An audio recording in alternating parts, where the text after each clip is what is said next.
Social stratification is the creation of layers of population that contain social ranking and hierarchy. Imagine that at the bottom is the underclass, who make around $15,000 a year, and the highest class is the capital class, who make around $1 million. While in between is just the rest of the classes who fall in the middle. The middle class tends to be very skilled workers and small business owners. They're typically college-educated, white-collar workers, while the higher classes are high-end investors and executives. Social class is a segment of the population where members hold relatively similar values and economic situation. Put it a little faster. Class consciousness is a sense of identification with goal and interest of the members of one's class. So the stratification are broken in different sections. For example, new money and old money. Income is the amount of money one makes in a given amount of time. Wealth is how much one is worth based off all their economic resources. Most people strive for this term Weber coined for life chances, which is the likelihood of securing the good things in life, such as a nice house, car, food, and a good education. Economics dimensions, income inequality, is the appropriation of the wage gaps after taxes people have between the different social classes. While the top 1% owns 33.8% of the total country's wealth, while the bottom 50% owns 2.5% of this wealth. Why is this bad?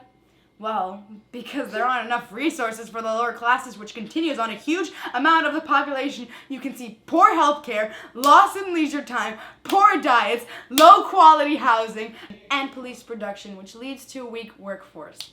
This also means that the local government is poorly ran. The underclass, who make up around 12% of the population, tend to be unemployed Americans or working poor, which are low-skilled jobs and are the lowest paid jobs. Sadly, this tends to lead to poverty. There's different parts like absolute poverty, which is the absence of money to meet basic necessities, while relative poverty is that they make enough money to meet basic necessities and to meet the requires of good physical health. Not so fun fact, females, we have the highest risk of falling under the poverty line due to the fact that we make 70 cents for every dollar earned by men. And with the ability to have children adds to the challenge in finding jobs. And with a lack of good childcare, facilities for us have a hard time to find employment. In the 1960s, with President of Lyndon Johnson, started the war on poverty and started the notion of welfare to provide benefits for underclass individuals. Power, Weber says that economic success and power does not always overlap. People with a strong voice with a large amount of followers tend to have a lot of power. Prestige, recognition, respect, and admiration attached to social positions. Conspicuous consumption is buying value to show off in order to build one's sense of prestige. Prestige is based on a society values because wealth and power tend to play a large role in this. Higher senses of prestige tends to be based off white-collar jobs and tends to be dependent on economic success, and this leads to power. Functionalism. Some jobs are more important than others, and you will be rewarded for the quality of work. Though not everyone gets these rewards, for example, let's go back. Up. Functionalism. Some jobs are more important than others, and you will be rewarded for the quality of work. Though not everyone gets these rewards, for example, look at the income gap between teachers and baseball players. Conflict.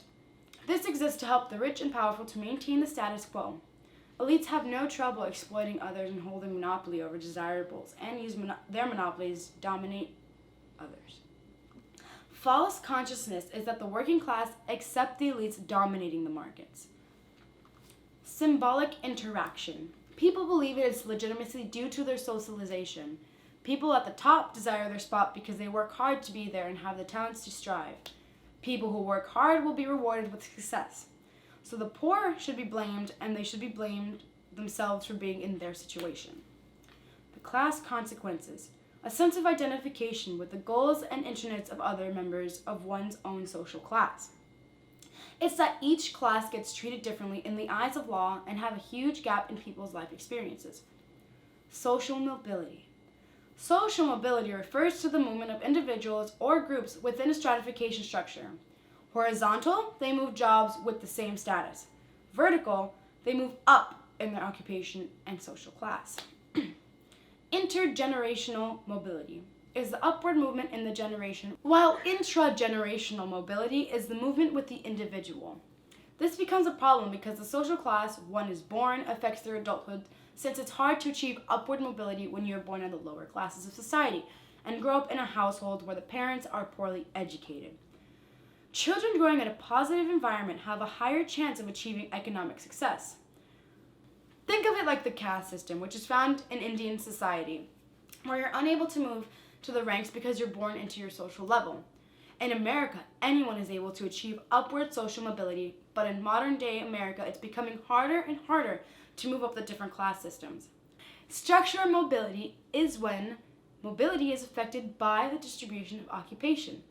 Think of it like a ladder that just keeps increasing in size, and the steps are moving farther and farther apart, making it difficult to rise up. So thanks for watching!